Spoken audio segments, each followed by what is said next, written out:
आप प्रत्येक शिफ्ट में यहाँ देख सकते हैं कितने नंबर बढ़े हैं और कितने नंबर कम हुए हैं। देखो, मैंने पहले भी कहा था कि साथियों, इसमें भारी संख्या में नंबरों में गिरावट भी हो सकती है और आपके बढ़ भी सकते हैं। देखो, नॉर्मलाइजेशन में ऐसा हो सकता था तो हम उसको सहन कर लेते। यदि आप मान लो 4-5 नंबर बढ़ा भी देते, 4-5 नंबर कम कर देते तो कोई दिक्कत नहीं थी। अब आप ये बताओ, किसी शिफ्ट के आप 24 नंबर बढ़ा रहे हो और किसी शिफ्ट के आप लगभग 11 नंबर कम कर रहे हो, तो ये जो दोहरी नीति है वो बिल्कुल ठीक नहीं है।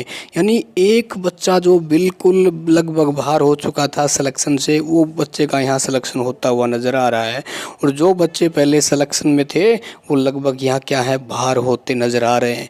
देखो, मेरा ये मानना है बोर्ड को इस रिजल्ट को दोबारा जारी करना चाहिए और इस नॉर्मलाइजेशन को दोबारा जारी करना चाहिए। आप यार ये सोचो, आपने 4 महीने में परिणाम को जारी किया है और फिर आपने इन बच्चों को ऐसे पास किया है जैसे मान लो कि आपने किसी बोर्ड में 5 बच्चे को पास करते हैं कि भाई किसी को फेल तो करना ही नहीं है ना, तो कम से कम 2 गुना बच्चों को पास किया जाए या 3 गुना बच्चों को पास किया जाए और इस नॉर्मलाइजेशन की प्रक्रिया को दोबारा किया जाना चाहिए ताकि उस मेहनत करने वाले बच्चे को न्याय मिल सके, क्योंकि उस बच्चे की कोई गलती नहीं है जिसने मेहनत के दम पर बहुत ही बेहतरीन नंबर हासिल किए थे।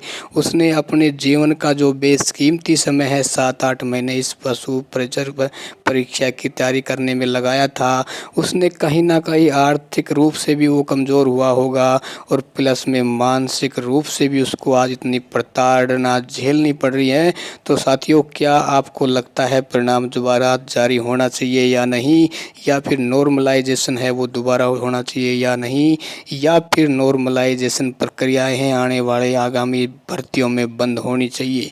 क्योंकि भाई साहब, जब तक नॉर्मलाइजेशन बंद नहीं होगा, मैं लिख के दे सकता हूँ कि आने वाली इतनी भर्तियां हैं भाई साहब, उनमें नॉर्मलाइजेशन होगा। मैं डंके की चोट पे कह रहा हूँ।